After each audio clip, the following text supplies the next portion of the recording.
जय गणेश। आप सभी को मेरा नमस्कार।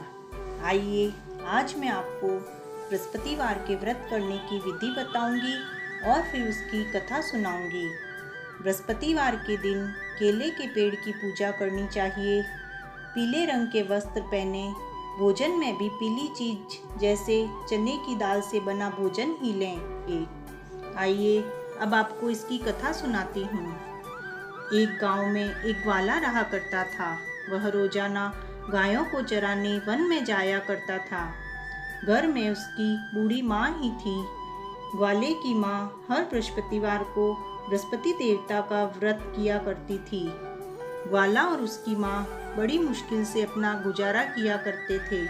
वह बहुत गरीब थे, लेकिन घर आए हुए अतिथि को भगवान स्वरूप मानकर अपने से जितना हो सके उतना आदर सत्कार किया करते। एक बार की बात है, बृहस्पति देवता ने उनकी परीक्षा लेने की सोची।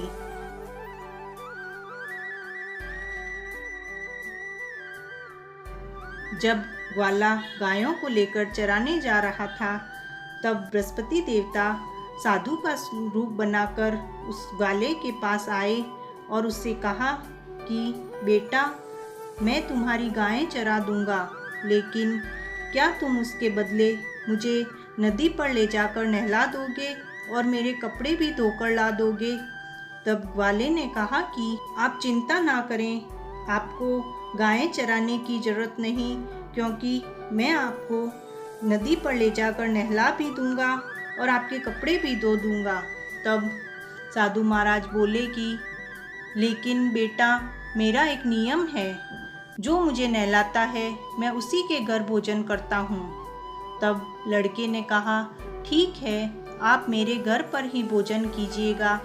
फिर लड़के ने साधु महाराज को नहलाया, उनके कपड़े धोए और फिर गायों को और साधु महाराज को लेकर घर आ गया। घर आकर उसने अपनी माँ को सारी बात बताई और कहा कि यह साधु महाराज हमारे यहाँ ही भोजन करेंगे। तब माँ ने कहा ठीक है, घर में जितना भी आटा था मैंने उसकी 4 रोटियां बनाई हैं। 2 रोटियां साधु महाराज को परोस दूंगी और 1 रोटी तुम खा लेना और 1 रोटी मैं खा लूँगी। फिर माँ ने साधु महाराज को थाली में 2 रोटियां परोस कर दी। साधु महाराज ने दोनों रोटियां खा ली और ग्वाले से कहा अभी तक मेरा पेट नहीं भरा है और रोटियां लाओ। तब ग्वाले ने जो 2 रोटियां रखी थी वह भी लाकर दे दी, पर फिर भी साधु महाराज का पेट नहीं भरा और उन्होंने और रोटियां मांगी।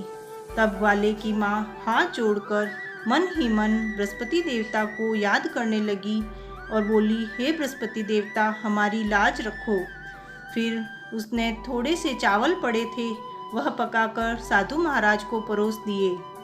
चावल खाकर साधु महाराज प्रसन्न हो गए और मन ही मन मुस्काने लगे और फिर उन्होंने ग्वाले और उसकी माँ को आशीर्वाद दिया और कहा कि 7 बांस की टोकरी में ले थोड़ा अनाज, डाल दे घर के सब कोनों में, भर दे भंडार। साधु महाराज के ऐसा आशीर्वाद देते ही घर में धन दान के भंडार भर गए। यह सब देख ग्वाला और उसकी माँ आश्चर्यचकित हो गए और साधु महाराज के पैरों में गिरकर बोले कि आप कोई साधारण मनुष्य नहीं हैं, आप कौन हैं, कृपा कर बतलाइए। तब बृहस्पति देवता अपने असली रूप में आकर उन माँ बेटों को दर्शन दिए और कहा कि तुम हर बृहस्पतिवार को मेरा व्रत और पूजन बड़ी श्रद्धा और भक्ति के साथ किया करती हो। तुम्हारी भक्ति से मैं अति प्रसन्न हुआ हूँ, इसलिए आज के बाद तुम्हारे घर में कभी धन धान्य की कमी नहीं होगी और सुख समृद्धि आएगी। इतना कहकर बृहस्पति देवता अंतर्ध्यान हो गए। हे बृहस्पति देवता, जैसा उन माँ बेटों का भला किया वैसा सबका भला करना। बृहस्पति देवता की जय।